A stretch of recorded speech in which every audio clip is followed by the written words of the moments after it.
Hello दोस्तों, आप कैसे हैं? आई होप कि आप अच्छे होंगे। तो आज हम लोग इस वीडियो में कक्षा 10वीं के मैथ बनाने वाले हैं समीकरण। ठीक है, तो समीकरण को ना विलोपन विधि से हल कैसे करेंगे वह बनाने वाले हैं। ठीक है, बहुत बच्चे क्या होता है कि विलोपन विधि में गड़बड़ा जाते हैं, तो मैं बहुत अच्छे से इस वीडियो में समझाने वाला हूं कि विलोपन विधि से कैसे बनाएंगे। ठीक है, तो यहाँ पे देखिए कि एक क्वेश्चन है मेरे पास और यह दो क्वेश्चन है। ठीक है, दो को समीकरण है। ठीक है, इसको विलोपन विधि से हल करना है। ठीक है, तो सबसे पहले क्या कर लेते हैं कि हम इसको समीकरण 1 नाम रख लेंगे। समीकरण 1 नाम रख लेते हैं और इसका समीकरण 2 नाम रख लेते हैं। ठीक है, सबसे पहले क्या करना है, आप लोग को समीकरण 1 और 2 नाम रख लेना है। दो समीकरण हमारा दिया हुआ है और नाम रखना है। ठीक है, समीकरण का युग्म है यहाँ पे, और क्या करना है कि इसको सॉल्व करके ना हमारा देखिए चर क्या है, एक्स और वाई। ठीक है, तो एक्स और वाई का हम लोग को मान निकालना होता है विलोपन विधि। तो सबसे पहला बता दें आपको पहले कि विलोपन का मतलब क्या होता है। तो विलोपन का मतलब होता है ना, देखिए अगर इस समीकरण को विलोपन कर दे तो इसके स्थान पर कुछ और, ठीक है, भंग करके कुछ और शब्द ले आएंगे। ठीक है, अर्थात कुछ और संख्या यहाँ पे रहना चाहिए, लेकिन सब कुछ इसी के बराबर होगा, इसी के तुल्य होगा विलोपन करके। ठीक है, और यहाँ पर भी क्या करेंगे कि इसको भी, इसका भी विलोपन करके ऐसा संख्या लाएंगे कि इसी के क्या होगा, समान होगा। अब क्यों लाएंगे विलोपन विधि में, तो समझिए ऐसा क्यों होता है। क्योंकि क्या करना होगा ना कि विलोपन विधि में या तो दोनों समीकरण को जोड़ना होता है या तो घटाना होता है। ठीक है, दोनों समीकरण को क्या करेंगे, या तो जोड़ेंगे या तो घटाएंगे। विलोपन विधि में होता है कि या तो जोड़ना पड़ेगा या तो घटाना पड़ेगा आपको। तो सबसे पहले देखिए कि जो समीकरण 1 है और समीकरण 2 है, इसमें ना एक पद को समान करना पड़ेगा।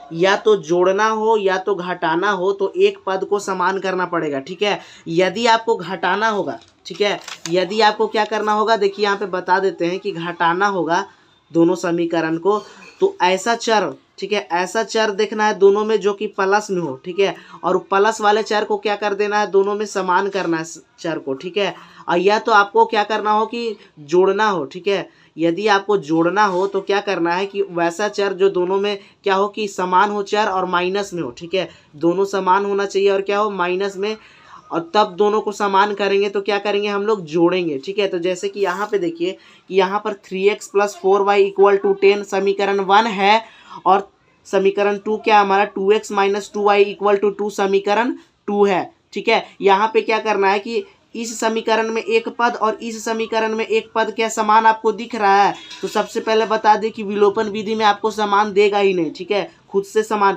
देखिए, जो यहाँ 3x है इसमें क्या है 2x है, और इसमें चर क्या है 4y, और इसमें -2y है। ठीक है, जो प्लस में इसमें माइनस में, तो क्या करना है कि सबसे पहले देखिए यहाँ पर एक चर है और यहाँ पर भी एक चर, इधर भी चर इधर भी चर, तो देखिए इस चर को इस चर के समान करना होगा। ठीक है, यानी जितना x का मान यहाँ पे है उतना ही x का मान यहाँ लाना होगा, और जितना y का मान यहाँ है उतना ही y का मान यहाँ लाना होगा।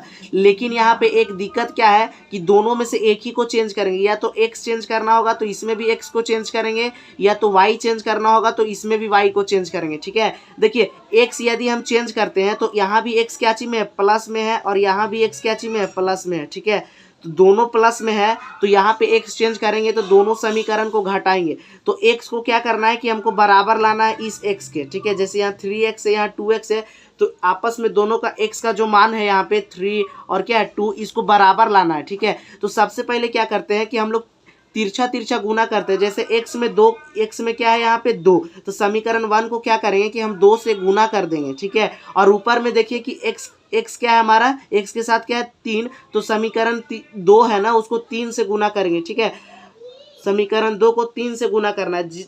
x का मान इसमें 3 था तो इसको समीकरण 2 को 3 से गुना किए, इसमें 2 था तो समीकरण 1 को 2 से गुना किए। ठीक है, तो अब गुना करने पे क्या आएगा उसको सॉल्व कर लेना आपको। ठीक है, गुना करने पे क्या आएगा उसको आपको सॉल्व कर लेना है। तो देखिए समीकरण 1 को जब 2 से गुना करेंगे तो क्या होगा, तो देखिए पूरा समीकरण को गुना करना है, तो 2 से 3x को गुना करेंगे तो क्या आएगा हमारा 6x, प्लस है तो प्लस देंगे। अब 2 से 4y को गुना करेंगे तो क्या आएगा 8y, अब प्लस नहीं है, बराबर है तो बराबर का चिन्ह देंगे। अब फिर 2 को 10 से गुना करेंगे तो क्या आएगा 20। अब जो यह समीकरण आया है इसका समीकरण नाम रख लेना है 3। ठीक है, यह समीकरण नंबर क्या हमारा 3। ठीक है, अब क्या किए कि समीकरण 1 में हम लोग 2 से गुना कर लिए, अब 3 से गुना करना है समीकरण 2 में। तो देखिए यहाँ पे 2x में 3 से गुना करेंगे तो क्या होगा हमारा 6x। अब प्लस माइनस है तो यहाँ माइनस देंगे, ठीक है। अब यहाँ देखिए 3 को जब -2y से गुना करेंगे तो क्या होगा हमारा -6y होगा, ठीक है, बराबर। अब देखिए 2 को 3 से गुना करेंगे तो क्या होगा 6। इसको समीकरण नंबर ये हमारा चौथा, ये चौथा इक्वेशन है हमारा, ठीक है। तो इसका नाम रख लेते हैं समीकरण नंबर 4। अब क्या करना है कि देखिए दोनों में एक चर हम लोग समान कर लिए। देखिए इसमें 6x भी है और इसमें भी क्या है 6x है। देखिए तो दोनों क्या चीज में है प्लस में, दोनों क्या है फ्रेंड्स हमारा प्लस में। तब दोनों यहाँ पे जो चर यहाँ पे हम लोग समान कर लिए हैं तो प्लस में है, तब दोनों समीकरण को हम लोग क्या करेंगे घटाएंगे, ठीक है। तो समीकरण 3 में से माइनस करेंगे समीकरण 4 को। तो यहाँ पे हम लोग लिखेंगे कि समीकरण 3 माइनस समीकरण 4, ठीक है। समीकरण 3 माइनस समीकरण 4। तो देखिए समीकरण 3 क्या हमारा यहाँ पे लिख लेते हैं 6x + 8y इक्वल 20 है, तो यहाँ पे 20 लिख लेंगे, ठीक है। अब यहाँ 6x - 6y है, सेकेंड समीकरण 6x - 6y = 6। स्तंभ विधि से हम लोग को माइनस करना है चर को, ठीक है। यहाँ पे आप दोनों विधि से कर सकते हैं। एक क्षैतिज विधि होता है जो ऐसे ऐसे इधर साइड में होता है, तो इस विधि से आप कीजिएगा, ठीक है।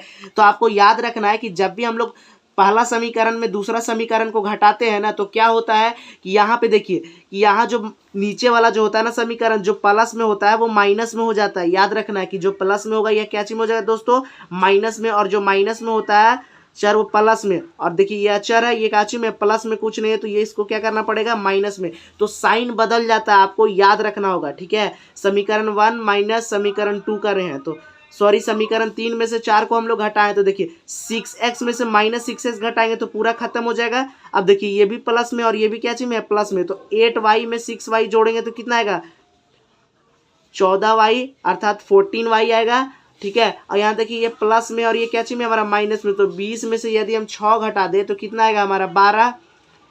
20 में से 6 घटाएंगे तो कितना आएगा 14 आएगा हमारा, ठीक है। अब क्या करना है कि देखिए 14 जो है y के साथ गुना में है, ठीक है। 14 जो है y के साथ गुना में है, ठीक है। मैं आपको बता देता हूँ कि 14 लिखा हुआ है यहाँ पे 14y, ठीक है। तो 14 जो है ना y के साथ क्या चीज में गुना में, तो y को यदि हम यहाँ पर छोड़ देते हैं और ये गुना में है तो बराबर के उधर जाएगा तो क्या चीज में जाएगा बराबर के इधर जाएगा तो भागा में जाएगा। अब देखिए 14 से 14 कट जाएगा एक बार में, तो y का मान क्या आया 1, ठीक है। अब मेरा y का मान क्या आ गया 1। तो यहाँ पे ध्यान दीजिए कि y का मान हमारा आ गया 1, तो y का मान जो है ना कि समीकरण 1 में भी रख सकते हैं हम लोग, समीकरण 2 में भी, और यहाँ पे 3 में भी और 4 में भी, किसी में भी रख के हम लोग x का मान निकाल सकते हैं। तो किसी में भी रख लीजिए, जैसे हम यहाँ समीकरण 1 में रख देंगे तो यहाँ पर हम लोग लिखेंगे कि y का मान समीकरण 1 में रखने पर, ठीक है। यहाँ पे लिखेंगे कि y का मान समीकरण 1 में रखने पर, ठीक है। y का मान समीकरण 1 में रखने पर, तो y का मान समीकरण 1 में रखना है। तो समीकरण 1 क्या हमारा देखिए 3x + 4y = 10, ठीक है। क्या हमारा समीकरण 3x + 4y = 10। तो y का मान क्या रखना है समीकरण 1 हमें, तो 1 लिख लिए तो 3 है तो 3x लिखते हैं। y का मान क्या है यहाँ पे देखिए 4y है, तो 4y के साथ क्या चीज में गुना में, तो यहाँ लिखते हैं 4।